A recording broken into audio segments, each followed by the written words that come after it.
Hello, we are grassroots volunteers reading Elizabeth Warren's plans aloud so that the sight impaired and other busy people can learn about Warren's ideas for a better America while multitasking.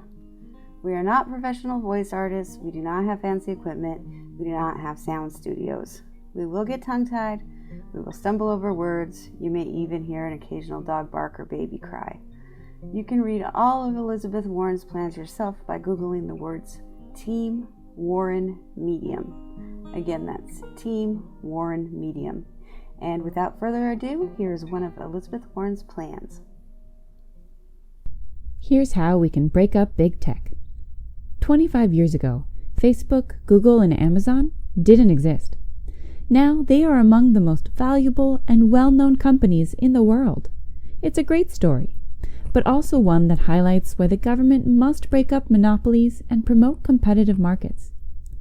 In the 1990s, Microsoft, the tech giant of its time, was trying to parlay its dominance in computer operating systems into dominance in the new area of web browsing.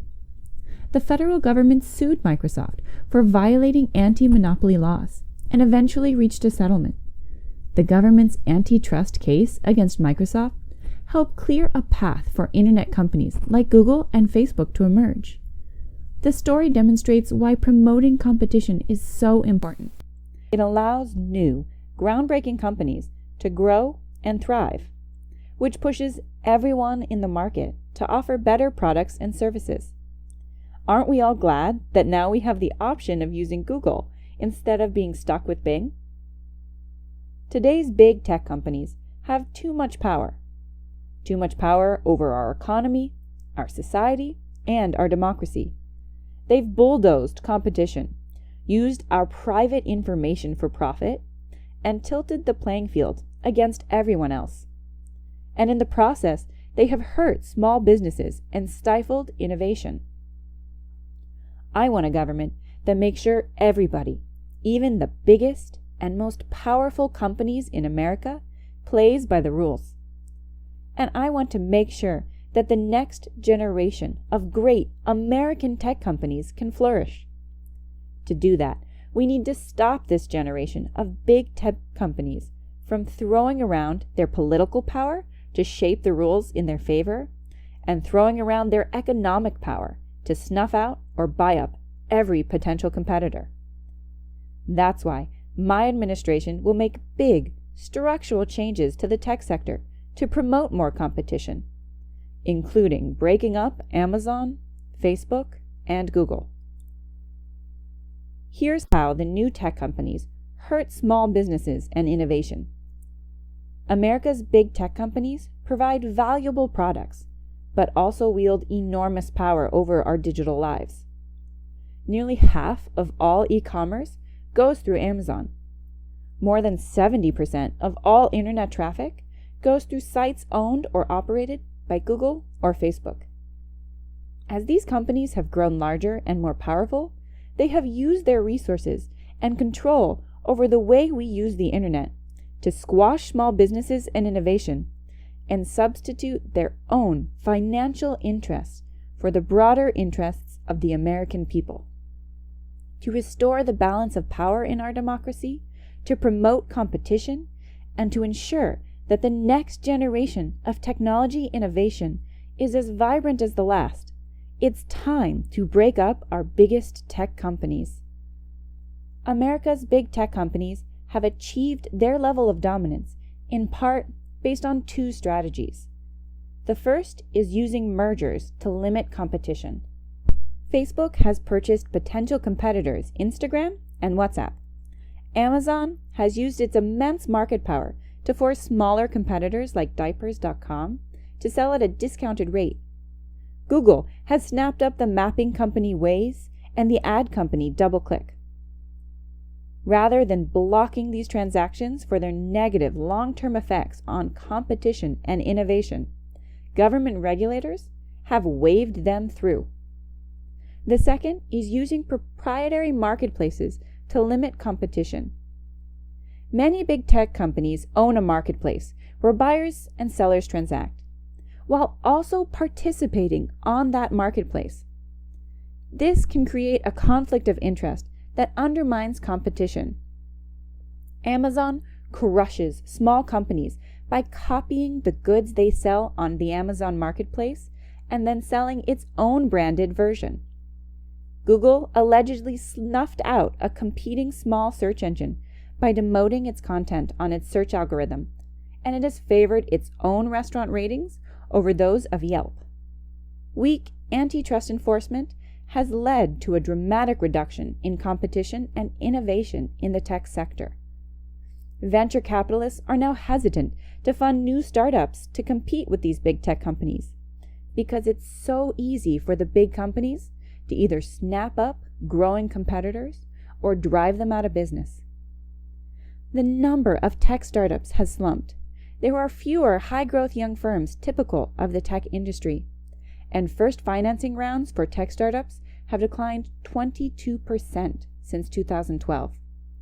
With fewer competitors entering the market, the big tech companies do not have to compete as aggressively in key areas like protecting our privacy. And some of these companies have grown so powerful that they can bully cities and states into showering them with massive taxpayer handouts in exchange for doing business, and act, in the words of Mark Zuckerberg, more like a government than a traditional company. We must ensure that today's tech giants do not crowd out potential competitors, smother the next generation of great tech companies, and wield so much power that they can undermine our democracy.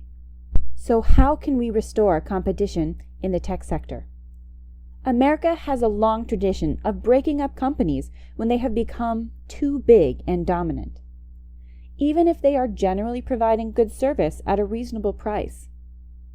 A century ago, in the Gilded Age, waves of mergers led to the creation of some of the biggest companies in American history, from Standard Oil and J.P. Morgan to the railroads and AT&T. In response to the rise of these trusts, Republican and Democratic reformers pushed for antitrust laws to break up these conglomerations of power to ensure competition. But where the value of the company came from its network, reformers recognized that ownership of a network and participating on the network caused a conflict of interest. Instead of nationalizing these industries, as other countries did, Americans in the progressive era decided to ensure that these networks would not abuse their power by charging higher prices, offering worse quality, reducing innovation, and favoring some over others. We required a structural separation between the network and other businesses, and also demanded that the network offer fair and non-discriminatory service. In this tradition, my administration would restore competition to the tech sector by taking two major steps. First, by passing legislation that requires large tech platforms to be designated as platform utilities and broken apart from any participant on that platform. Companies with an annual global revenue of $25 billion or more, and that offer to the public an online marketplace, an exchange, or a platform for connecting third parties, would be designated as platform utilities. These companies would be prohibited from owning both the platform utility and any participants on that platform. Platform utilities would be required to meet a standard of fair, reasonable, and non-discriminatory dealing with users. Platform utilities would not be allowed to transfer or share data with third parties. For smaller companies, those with annual global revenue of between $90 million and $25 billion, their platform utilities would be required to meet the same standard of fair, reasonable, and non-discriminatory dealing with users, but would not be required to structurally separate from any participant on the platform. To enforce these new requirements, federal regulators, state attorneys general, or injured private parties would have the right to sue a platform utility to enjoin any conduct that violates these requirements, to disgorge any ill-gotten gains, and to be paid for losses and damages.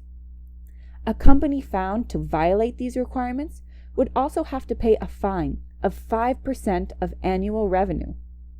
Amazon Marketplace, Google's Ad Exchange, and Google Search would be platform utilities under this law. Therefore, Amazon Marketplace and Basics and Google's Ad Exchange and businesses on the exchange would be split apart. Google Search would have to be spun off as well. Second, my administration would appoint regulators committed to reversing illegal and anti-competitive tech mergers. Current antitrust laws empower federal regulators to break up mergers that reduce competition. I will appoint regulators who are committed to using existing tools to unwind anti-competitive mergers, including Amazon with Whole Foods and Zappos, Facebook with WhatsApp and Instagram, and Google with Waze, Nest, and DoubleClick. Unwinding these mergers will promote healthy competition in the market, which will put pressure on big tech companies to be more responsive to user concerns, including about privacy. Protecting the future of the internet is important. So what would the internet look like after all these reforms? Here's what won't change. You'll still be able to go on Google and search like you do today. You'll still be able to go on Amazon and find 30 different coffee machines that you can get delivered to your house in 2 days. You'll still be able to go on Facebook and see how your old friend from school is doing. Here's what will change. Small businesses would have a fair shot to sell their products on Amazon without fear of Amazon pushing them out of business. Google couldn't smother competitors by demoting their products on Google Search.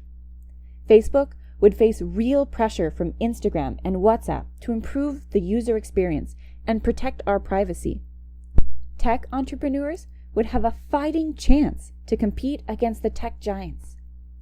Of course, my proposals today won't solve every problem we have with our big tech companies.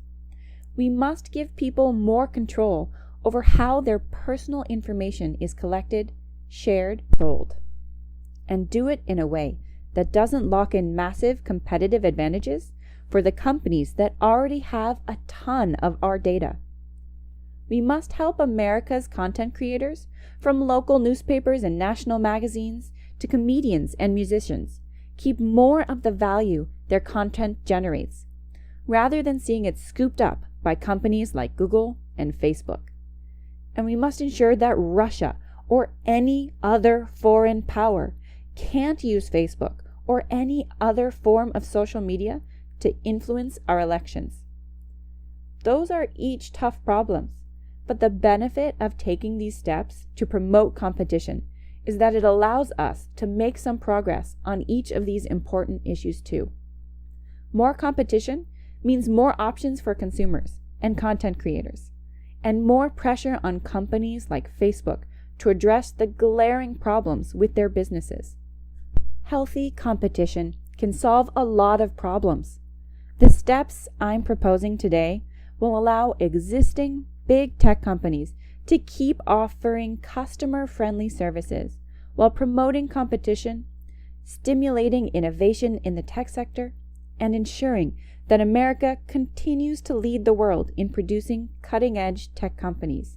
It's how we protect the future of the internet. We can get this done. We can make big, structural change. But it's going to take a grassroots movement, and it starts right now. Join our campaign if you agree, and let's get ready to fight hard together.